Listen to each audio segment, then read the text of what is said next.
They said I was in their way now. Those exact words. Not whispered, not joked about, said straight to my face. By the people I gave my whole life to. My name is Margaret Lewis, I'm 68 years old, and for most of my life, I believed family meant forever. I believed that the sacrifices we make for our children would come back to us in the form of love, care, and respect. But I was wrong. So painfully wrong. The day they told me I was in their way, something inside me quietly cracked. And that's when I decided I wasn't going to wait for love that clearly wasn't coming anymore. I live in a small town just outside Boise, Idaho. My husband, Thomas, and I bought this little piece of land almost 40 years ago. We built our house together, painted every wall, planted every tree, and dreamed that our children would grow up surrounded by warmth and safety. And they did.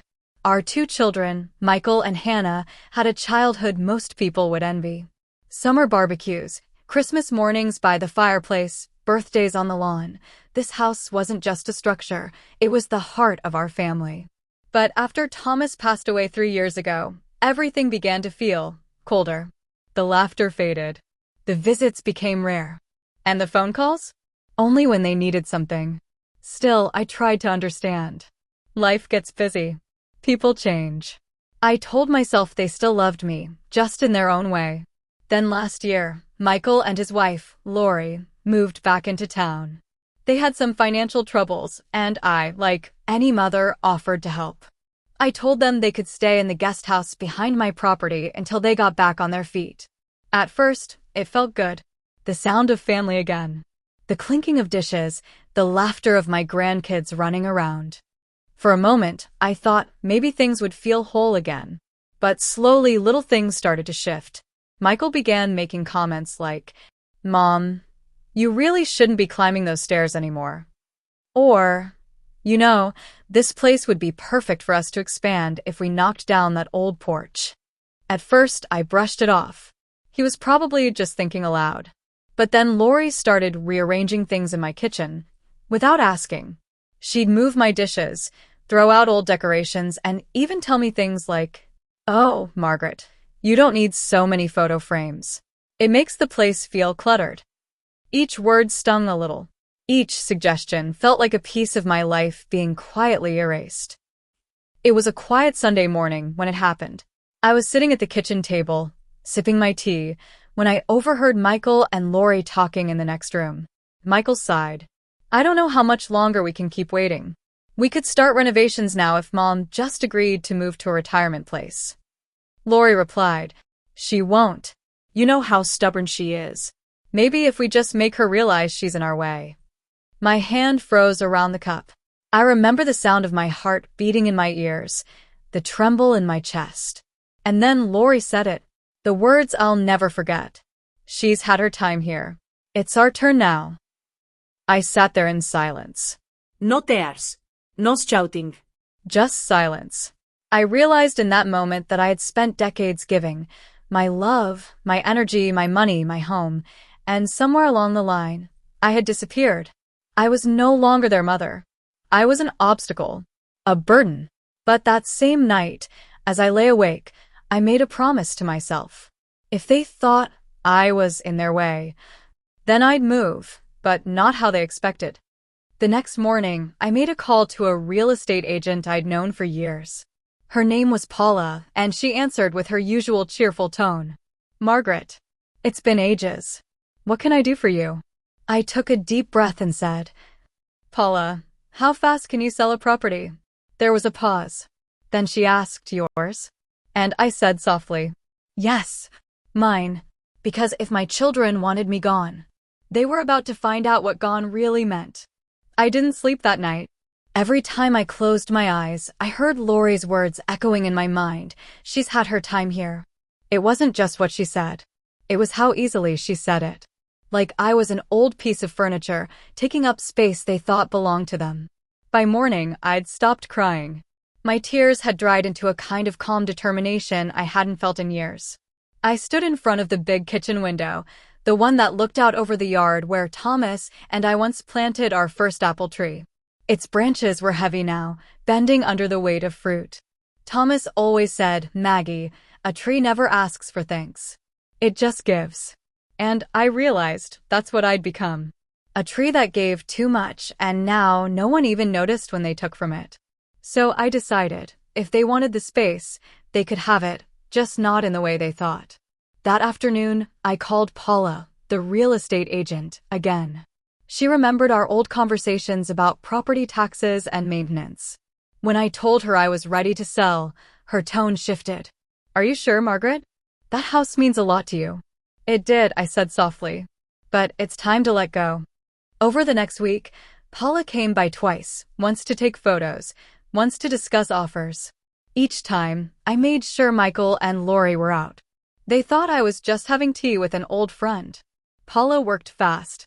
The market in Boise had picked up, and within days, she had 2 interested buyers, one of them a retired couple from Oregon who wanted to move closer to their grandkids. It felt right. A family who wanted a home, not just a house. At night, I'd walk through every room, touching the walls, the worn banister, the kitchen counter where Thomas used to roll out pie dough. Every space held a memory, the laughter of birthdays, the smell of morning coffee, the echo of my children's footsteps running down the hall. Letting go of this place wasn't easy. It felt like losing him all over again. But what hurt more was realizing that my children no longer saw these walls as sacred. To them, it was property. To me, it was home. So yes, I was sure. I was done being invisible in the very house I built with love. Michael still came by the main house every other day, usually to check on me, but mostly to ask if I'd thought about moving to one of those retirement communities. "Mom, they have great facilities," he'd say. "Game nights, fitness classes, you'd love it." I'd smile, stir my tea, and reply, "Oh, honey, I'm thinking about it." He didn't notice that the family photos were slowly disappearing from the living room, or that my favorite dishes were already packed in boxes in the attic. I was good at pretending. After all, mothers spend their lives pretending that they're fine when they're not, that they're happy when they're hurting. One morning, Paula called. "The couple from Oregon is in town. They'd love to see the property today." My heart skipped. "Today?" "Yes. I'll handle everything. Just be yourself. They're wonderful people." So, I baked a pie, Thomas's old recipe, and welcomed them with a smile. Their names were Helen and Robert Miller. Warm, kind souls in their early 70s. They loved the place instantly. Helen ran her hand along the wooden frame of the kitchen door and said, "You can feel the love in these walls." Her words nearly broke me. For the first time in months, someone saw what this place truly was: not a burden, not an obstacle, but a home filled with heart. By the time they left, Paula whispered, "They're making a full offer. Cash. They want to move in within 3 weeks." 3 weeks. That was all the time I had left to say goodbye. That night, I stood in the backyard under the stars. The same stars Thomas and I used to lie beneath, dreaming of our kids' futures. But standing there alone, I realized something powerful. It wasn't just about selling the house. It was about reclaiming my worth. Taking back control of a life everyone else thought they could dictate. I whispered to the sky, "Tom, I think you'd be proud of me." And for the first time in a long while, I felt peace. Because soon, they'd get what they wanted: a chance to move. They just didn't know who would be moving yet. As the papers were signed and boxes began to fill, I prepared the letter, a moving notice that would shake my children to their core. They thought they were pushing me out, but they were about to find out I'd already left long before they noticed. The day the sale became official, the air in the house felt different. Still. Heavy. Like the walls themselves knew their time with me was coming to an end. Paula handed me the signed papers with a soft smile. "It's done, Margaret. The Millers are so excited. They can't wait to make new memories here." I smiled too, but my heart was trembling. Because while I'd been ready for this moment, I knew what came next wouldn't be easy. I had to tell them. That evening, I set the table for dinner, something I hadn't done for everyone in a long while. I cooked Michael's favorite roast, Hannah's favorite mashed potatoes, and even baked the pie Thomas used to love. It wasn't just dinner. It was closure. When they arrived, Lori's eyes darted around immediately. "Oh, wow, you really went all out tonight," she said, forcing a smile. Michael looked suspicious. Is everything okay, Mom? I simply said, everything's fine, sweetheart. Let's just have a nice meal. The kids chatted idly at first about work, school, and bills. But as I sat there, listening to them, all I could think was how distant their voices felt. Like I was hosting strangers in my own home. After dessert, I excused myself and walked into the hallway. I took out a single white envelope from the drawer, the moving notice I had typed up myself. It wasn't angry.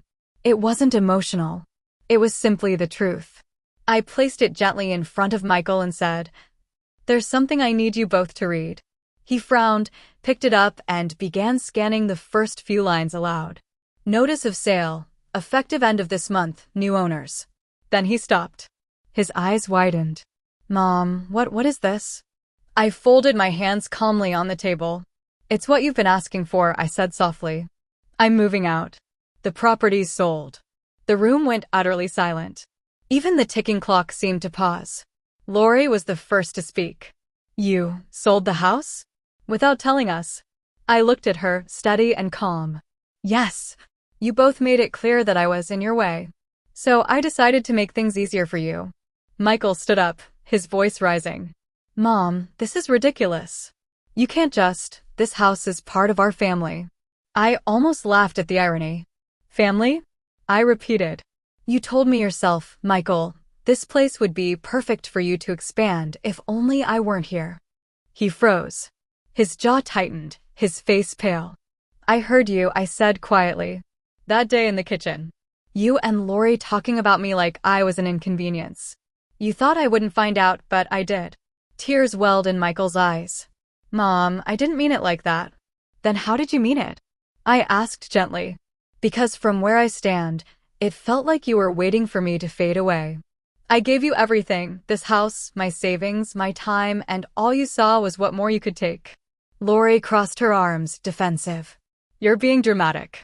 You could have talked to us first. I turned to her. Talk? I tried, Lori. Every time I mentioned how I felt, you changed the subject.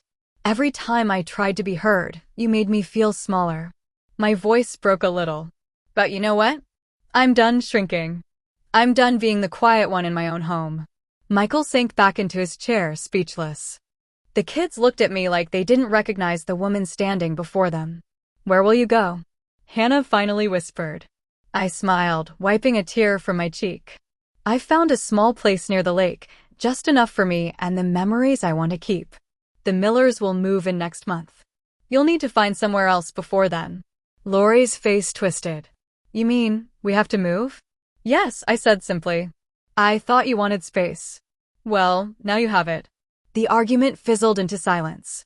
No shouting, no storming out. Just the sound of truth settling between us like dust in sunlight. After they left, I sat at the same table for a long time, tracing the ring marks Thomas used to tease me about. I wasn't angry anymore. Just free. I realized I didn't need to wait for their approval or apology. Sometimes, peace doesn't come from fixing things, it comes from letting go. That night, I pinned a note to the fridge, short and simple. The keys will be with Paula. Take care of yourselves. Mom. Then I turned off the lights, walked outside, and stood on the porch one last time. The moonlight hit the garden just right, and for a moment, I could almost feel Thomas's hand in mine. I whispered, "They'll understand one day." And with that, I left. When I woke up the next morning, I wasn't in my old room anymore. No creaky stairs. No faint sound of the clock ticking in the hallway. Just the soft hum of waves brushing against the shore. I'd moved into my new cottage near Payette Lake, small, peaceful, and surrounded by pine trees. The realtor had called it cozy. But to me, it was freedom. For the first time in years, I didn't wake up feeling like a guest in my own life. At first, the quiet felt strange. I wasn't used to silence without tension. In my old house, even when no one was speaking, the air was thick with what was left unsaid. Here, silence felt soft. Healing. I'd spend my mornings sitting on the porch with coffee, watching the mist roll off the lake. Sometimes I'd read. Other times, I'd just close my eyes and listen to the birds. I wasn't lonely. Not anymore. Loneliness is when you're surrounded by people who make you feel unseen. Peace is when you're finally alone and content with it. About 2 weeks after the move, my phone rang. It was Hannah. Her voice was quiet, hesitant. Mom, we came by the house today. The new owners were there. They said you left last week. Yes, I replied gently. I told you I would. There was a pause. Then she said, I didn't think you really meant it. I smiled sadly. I didn't think you really heard me. She began to cry. Mom, Michael's furious. Lori's packing and the kids are confused. We didn't think you'd actually sell it. My throat tightened. That house was never about the walls, sweetheart. It was about the love inside it. And when that love faded, so did my reason to stay. Hannah whispered, I miss you, Mom. And that was the first time in a long while I heard sincerity in her voice. After that call, I sat by the window and looked out at the lake. The water was calm, and the reflection of the sky shimmered like glass. I thought of Thomas, how he always said, sometimes you have to lose something precious to find yourself again. He was right. Losing my children's approval, their presence, it broke something in me. But it also freed me from the need to constantly prove my worth. I had spent so many years waiting for gratitude that was never coming. Now, I was learning to give that gratitude to myself. I started gardening again, small things, flowers and herbs. I joined a local book club in town, made a few friends my age who laughed without judgment. I even adopted a cat, a scrappy little gray thing I named Pebbles. Every day, I stitched a little more of my heart back together. Then, one afternoon, a familiar car pulled up the gravel road. Michael stepped out. Alone. He looked tired. Older. Like the anger had drained out of him, leaving only regret. Mom, he said softly, removing his cap. I didn't speak. Just waited. I came to say I'm sorry, he continued. I was angry when you sold the house. I felt like you took something from us. But then I realized, we were the ones who took something from you. His voice cracked. We treated you like a problem to solve. Not a person who gave us everything. Tears welled in my eyes, but I stayed quiet. Sometimes silence speaks louder than words. He took a shaky breath. Lori and I, we're separating. Things got messy after the sale. She wanted control, and I finally saw what I'd become. He looked at the lake and whispered, I don't blame you for leaving. I would have too. I stood, walked over, and placed my hand on his shoulder. I don't want to live in the past anymore, Michael. I've forgiven you, even if it still hurts. He nodded, tears streaming down his face. I just want you to know. I remember now why this place mattered. Because you made it home. He stayed for dinner. We didn't talk much, but we didn't need to. There was peace between us, a fragile, honest peace. When he left, he hugged me tightly and whispered, Take care of yourself, Mom. And thank you for teaching me what home really means. That night, I lit a candle by the window and watched the reflection flicker on the glass. I thought about everything I'd lost and everything I'd gained. Family isn't about blood. It's about heart. And sometimes, the bravest thing you can do is walk away from the people who make you feel small. I didn't sell the property out of spite. I sold it to remind myself and them that I still had a choice. And in choosing myself, I finally found peace. The seasons changed quickly up here. By the time the leaves around Payette Lake turned gold and crimson, I had been in my new cottage for almost 6 months. I'd found a rhythm now, mornings with coffee on the porch, afternoons reading by the fire, evenings watching the sunset fade over the still water. Life was slower, quieter, but fuller. And most importantly, it was mine. One chilly morning in October, I received a letter in the mail. No return address, just my name written in shaky handwriting I instantly recognized.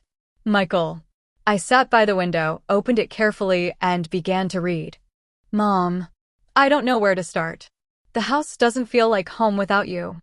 The new owners are kind. They even showed me the old garden you planted. It's still blooming. I went there today and realized we thought we were inheriting a house, but we lost something much bigger. We lost you. I'm sorry, Mom, for everything. I hope one day I can be the kind of person who builds a home with love, like you did. Love always. Michael. The words blurred through my tears. For the first time in years, I felt something I'd thought was gone forever, peace mixed with forgiveness. A few weeks later, Hannah came to see me. When I opened the door, she was standing there with a nervous smile and a bouquet of daisies, my favorite. "Hi, Mom," she said softly. I hugged her without a word. She stayed for the weekend, helping me cook, laughing at old memories, showing me pictures of her kids. At one point, she looked around the little cottage and said, "It's small, but it feels warm, peaceful." I smiled. "That's because it's filled with honesty. Every wall here knows my truth." She nodded quietly, then added, "Michael told me you read his letter. He said he's been trying to be a better man. He even started helping at the community shelter." That made me smile wider than I had in a long time. Sometimes, it takes losing something real to remind people of what truly matters. After Hannah left, I sat by the lake again, pebbles curled at my feet. The sunset turned the water into molten gold. I thought about the years I'd spent trying to hold my family together, how hard I'd worked to make everyone happy, even when it cost me my peace. And I realized something profound. Sometimes, love isn't about holding on. It's about letting go so that others can see what they've lost and maybe, one day, grow from it. Had loved my children deeply, but I'd also enabled their blindness. By selling the property, I didn't destroy our bond. I just gave it a chance to rebuild on something stronger, respect. Before I left the old house, I'd tucked a letter into a kitchen drawer, one the Millers later gave to Michael when he came to visit. In that letter, I'd written, "To my children, you told me I was in your way, but the truth is, I was the path that brought you here. This home was never about walls or land. It was about love, patience, and sacrifice. When you forget that, you lose everything. But if you remember, you can rebuild anything. Don't let bitterness define you. Build something beautiful instead." Mom, that was my real legacy. Not the money, not the property, not the inheritance, but the lesson. One snowy evening, as I watched flakes fall softly against the window, I whispered to Thomas, wherever he was, "I think they finally understand." The wind brushed gently against the glass, and in that quiet moment, I felt him there, proud, peaceful. Life hadn't gone the way I planned. But maybe it had gone exactly the way it needed to, because I wasn't just a mother anymore. I was a woman who found her voice again, after years of silence. They said I was in their way, but in truth, I was the way. And when they finally learned to walk it without me, that's when I knew I'd done my job as a mother.